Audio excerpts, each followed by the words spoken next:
This book is a precious testimony of histories, personal histories of Jewish people that moved from Aden to different places, but mostly Israel.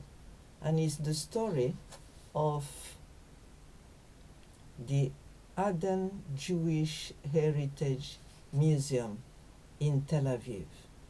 It was published in 2020 during the pandemic by the person in charge, and it's a snapshot of experiences she had chatting with visitors of all ages, all walks of life, and all origins, all Jews displaced who have eventually found home somewhere else. And I want to give you a snapshot of the story. It was about two women, two Jewish women.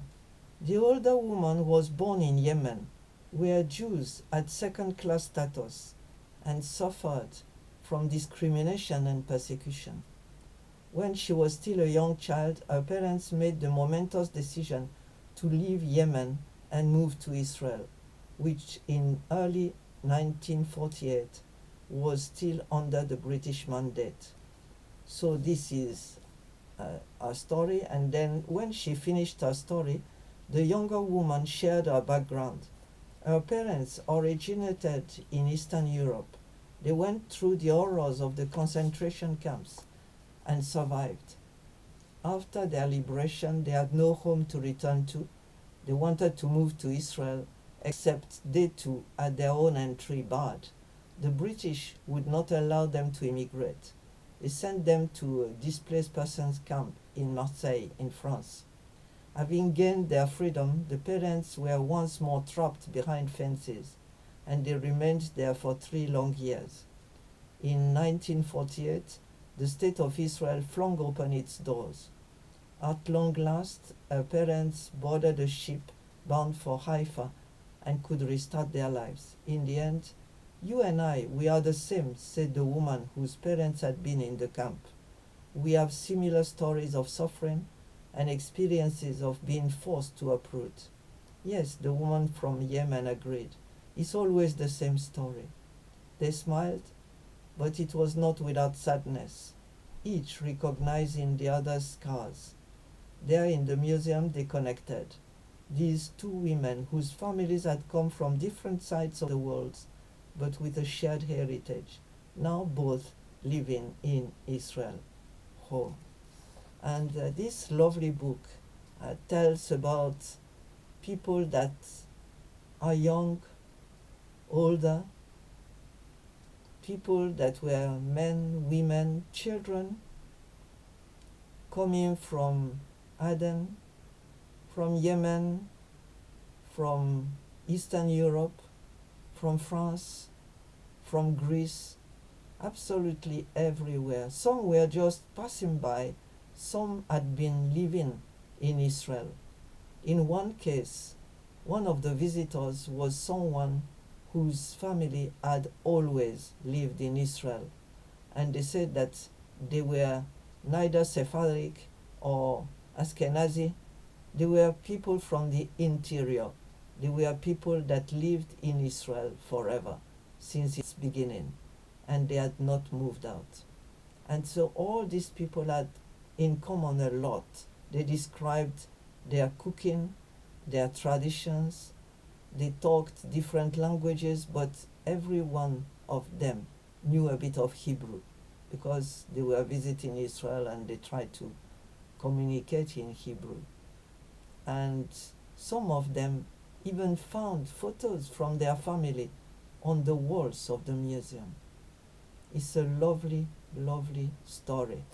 And one of the chapters describes a momentous experience, that one of 1947, the killing of the Jews in Aden, It was the day the UN General Assembly passed a vote in favor of the establishment of the State of Israel. Now for the first time in over 2,000 years, there would be an independent Jewish state in our ancient home, the land of our forefathers. Spontaneous celebrations erupted throughout the country and in Jewish communities around the world. But for the Jews of Aden, tensions ran high and the happiness was short-lived. News had spread that the Arabs in Aden were planning rallies and demonstrations to protest the UN vote. On 2nd December 1947, the violence erupted, and for 3 days the rioters terrorized the Jewish community, leaving a trail of murder and wanton destruction that cast a dark shadow until today. And she described the experiences of people, like that one, Mazel, that carried a heavy load of stones up the stairs. She was breathless by the time she reached the rooftop. The rooftop was a hive of activity. Members of Aden's youth movement were busy fashioning homemade Molotov cocktails from old glass bottles they had collected to defend the Jewish community. Those and the piles of stones were the only defense they had to protect the Jewish quarter if the demonstrations turned violent as feared. For the last few days, the incitement had been mounting in the press, in the mosques, and on the street. Mazel and her family were recent arrivals from Yemen. They were waiting to travel permit to emigrate to Israel, but in the meantime, the local teens easily accepted her to their group, and she was happy. They were all in this together. The rioters wouldn't discern between Adenim or Temanim either. They were all Jews for them. And then she started fighting with the others, and it's a terrible story that ends in death and massacre.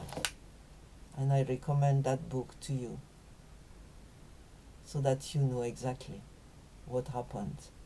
History is a precious treasure that we should use, especially when that history is decently and truthfully connected.